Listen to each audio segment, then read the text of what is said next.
You're joking, like, yeah? All right, Come on now. All right, ready? Here we go. I'm ready.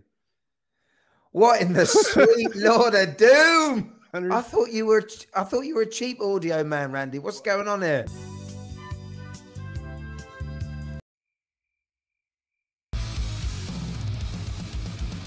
So what we're gonna do is I'm gonna show you something. You're gonna guess how much it is. You're not into audio at all, right? I do like a good audio, Randy, but no. A good audio with the side of fries is always good. All right, so I'm going to show you a picture. You tell me how much you think it is.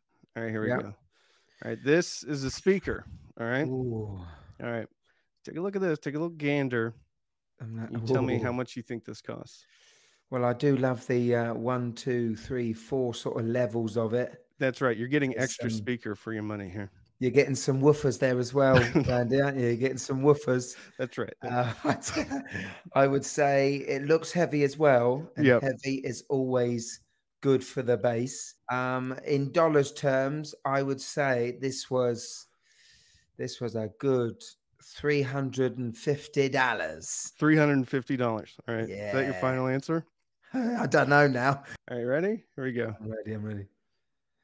What in the sweet Lord of Doom? I thought you were a cheap audio man, Randy. What's going on here? Well, I'm trying to get a reaction. See, this is I want the audience to see what a normal human being, how they think. Now that's just one speaker too. You got to buy 2 of them. You got to buy 2 surround sound. You have to pay $280.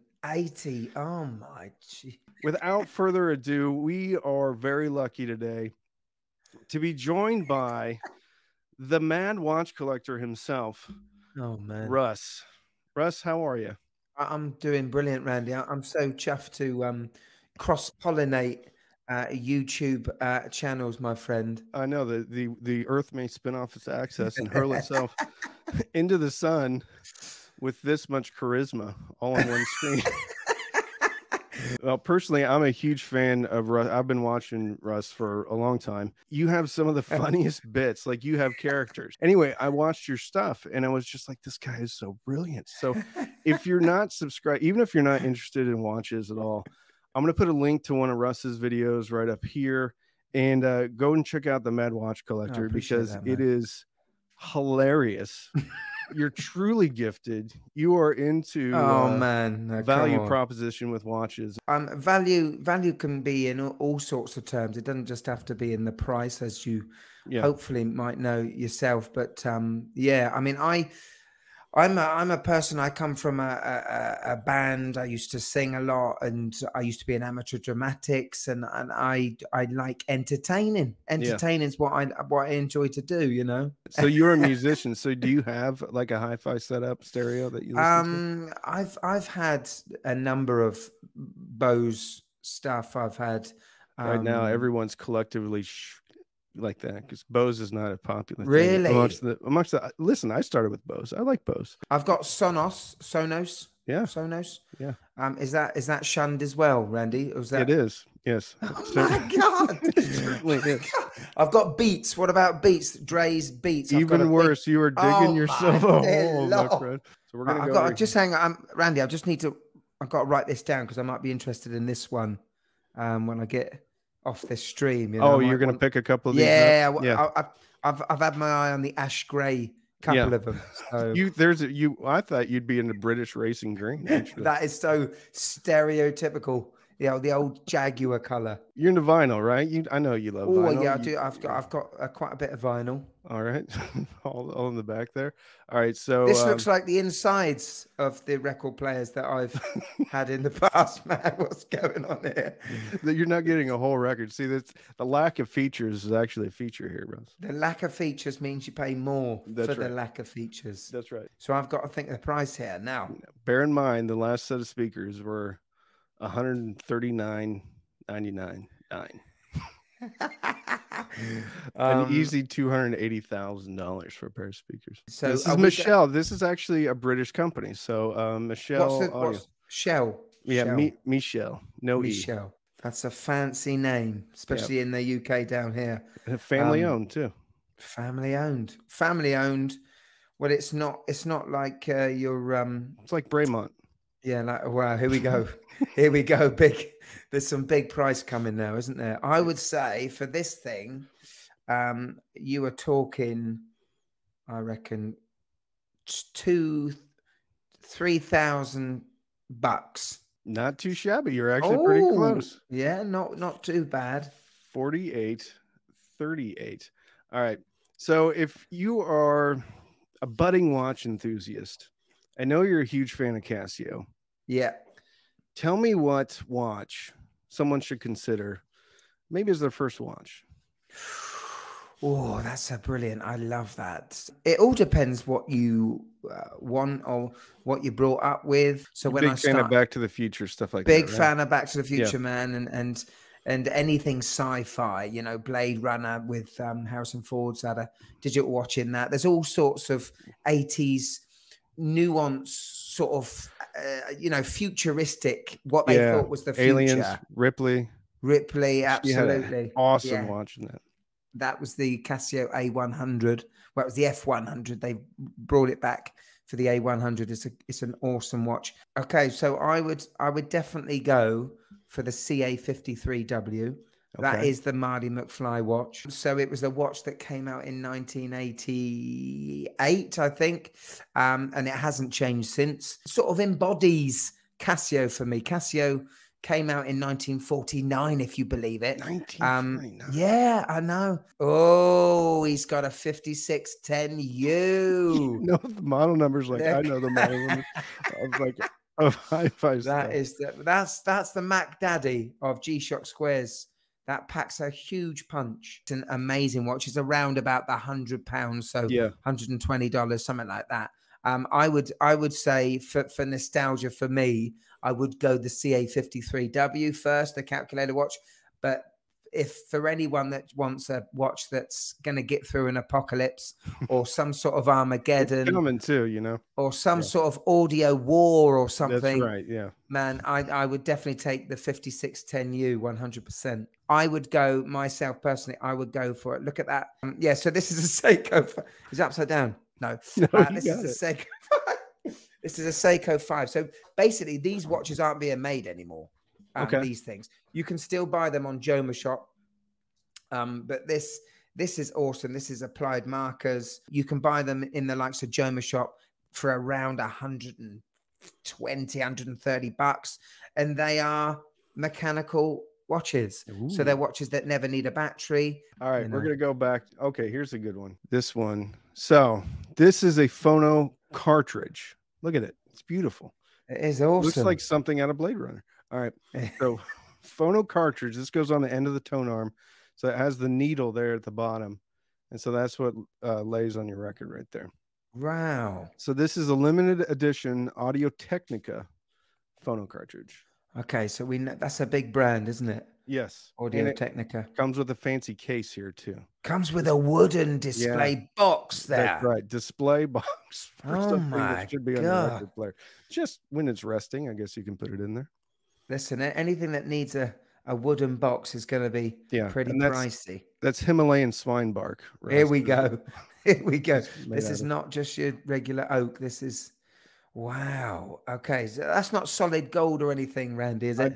Doubtful. I don't know. I didn't really do any preparation for this. It looks like someone's ripped the head off a Autobot from Transformers here. But yeah, this looks like something Jazz or something has had his head ripped off. Right. I would say that this in dollars term is got to be, for me, it's a limited edition. You said limited edition, 60th anniversary. Of course, yeah. I would say $1,000. $1,000. Oh, I'm well out, and Jeez Louise on toast. Oh my God. Oh wow. Okay. Yeah.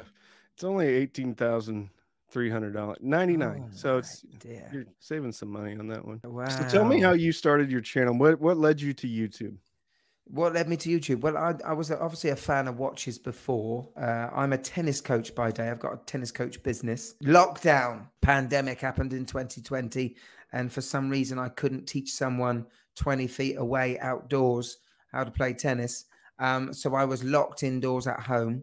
And I was watching YouTube. I've been a fan of TGV from the Urban Gentry and Jody at Just One More Watch and Jory at the Time Teller. And I thought to myself, you know, there aren't too many channels that take life not too seriously. Do you know what I mean? Yeah. I wanted something that was a bit entertaining, a bit lighthearted, as well as finding out about watches, you know. And I thought, you know what, I'm going to have a go. I posted it up, and do you know what? The excitement of getting 1 subscriber was absolutely amazing to think that somebody actually liked what I just did. If you haven't watched this video, you got to go watch this video, because even like the intro, the one that just slays me every time is when you got the guy that's in his mansion, and he's talking about like the mustache, you know what I'm talking about? Mr. Pagani. Mr. Pagani. And he goes, cut.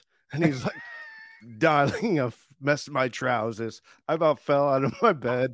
I love that British accent you got there. I love it. Yeah, it's real good. I've been working on it for a long time. Well, I mean, Mr. Pagani, he's a guy that, you know, takes shortcuts, use other people's, you know, designs and creations, if you know what I mean. I'm also a huge fan of the WWF. Randy, I absolutely love I got brought up watching Hulk Hogan, and that's my homage to American WWF. I love that. We have speaker cables. Oh, now, you can't have a pair of $280,000 speakers without having some high quality cables, Russ. Wow, listen, right. Okay. So this is what you're going to hook this right up to your amplifier. Okay. We're going to show you an amplifier later. So what do you think you're going to set you back? I'm just looking at this banana to banana. That's spade. Spade to spade. What is he? Is he playing some sort of kids cards game here? Yeah. Well, solid core conductors made from a high, which is really important. You don't want hollow core. You want the silver solid core gold technology. And you're gonna pay extra for that. I would say for a set of beauties like this, you'll go in. I reckon.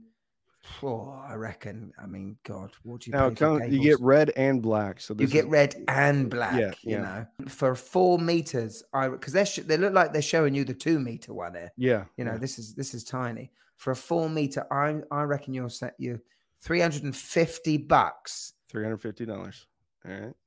I mean, oh my God. Oh my dear, what's going on? Right, this is real too. I'm not putting you on. This is actual prices. Randy, are you going to be able to tell the difference from current to current? Oh, that is so. There is a huge like division amongst the audiophile community about whether or not cables make any difference at all. So you've keyed in on one of the biggest dividing concepts within the industry. So yeah. I mean, short answer is probably not. No, I mean, I've got sort of like fancy HDMI cables with they've gold tips to them, you know. But I mean, I've also got cheap ones, and I can't tell the difference on my TV. That's for sure. But I don't. It's very strange. But I suppose if you're thinking, do you know what, my cables are pretty sweet. To think that these don't even look that good though, too. They've not. Yeah, I would think maybe they would. I don't know, be made out of ivory or something on the end. Maybe.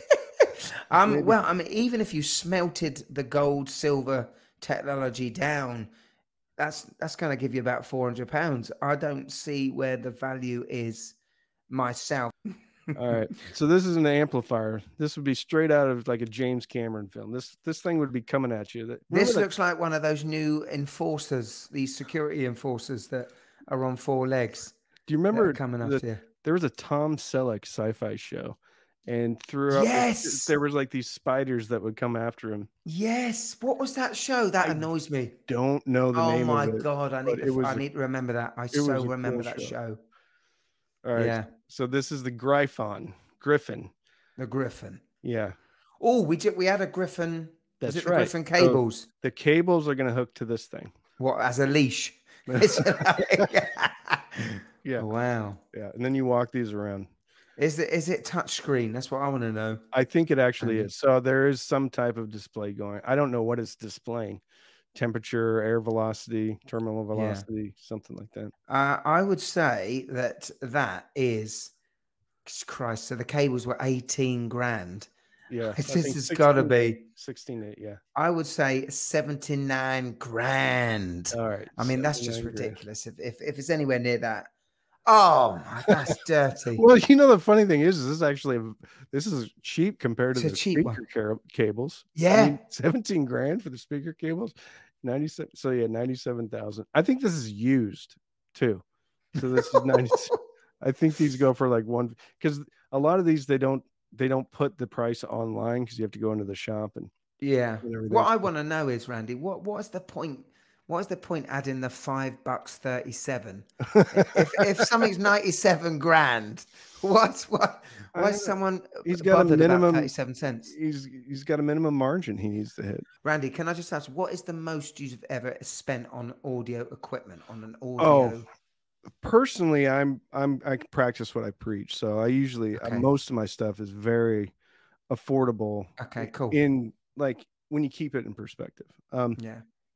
I have, however, spent $2,000 on a vintage Macintosh amplifier, and then $1,000, $1,200 on the vintage Macintosh preamplifier. Wow! So that's the most I've ever spent with audio.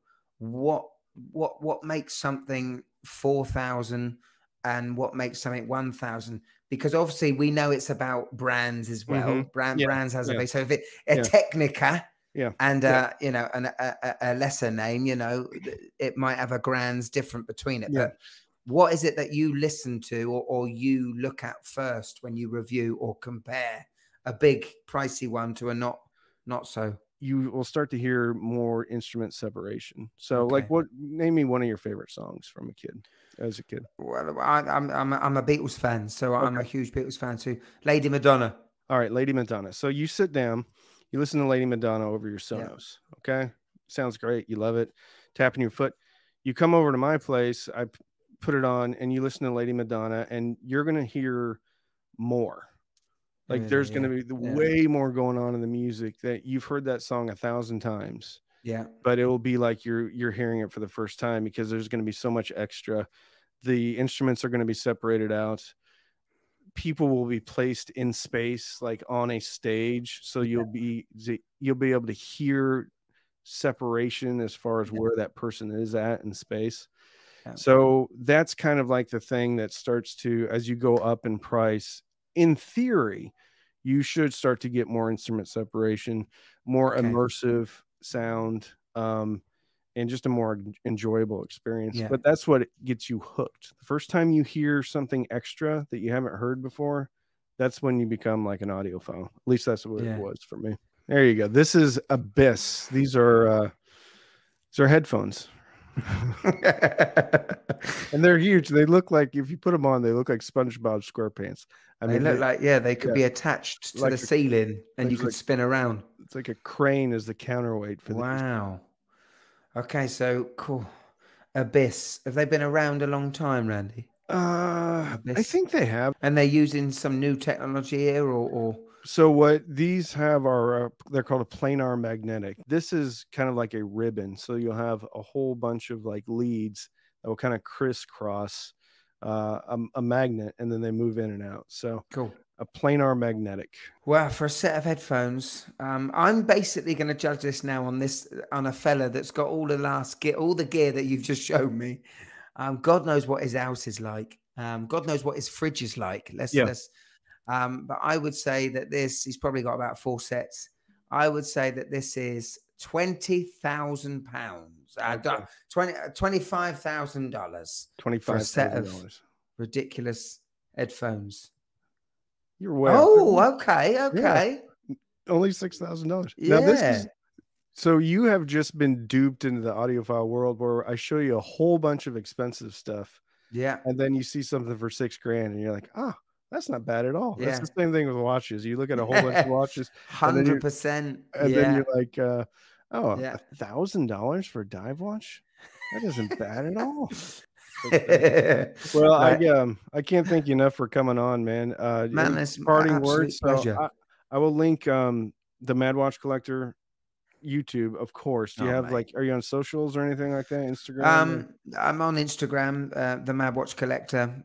Just look me up there. But I mean, I'm not bothered about you're doing that, man. I'm just chuffed to be on your show and to talking to someone. If I didn't have a YouTube watch channel, I would not be here today. And I'm honored and I'm privileged to have spoken to a former serviceman from the United States, man. And you know, you've done great for yourself. And I always like to, you know, I'm always proud of, because it's not easy, this game. This YouTube game is not easy, man. No, and you may get rushing, I mean, especially with content lately, man. Mate.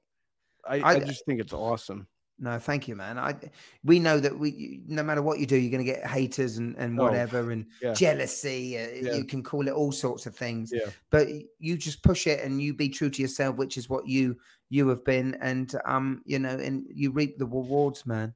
Well, I appreciate it, man, and I appreciate you coming on. So if you haven't, jump over to the Mad Watch Collector, hit subscribe, check out some of his videos, learn a little bit about watches, and go run out and buy a Marty McFly calculator watch. Absolutely. Yeah, you'll love it.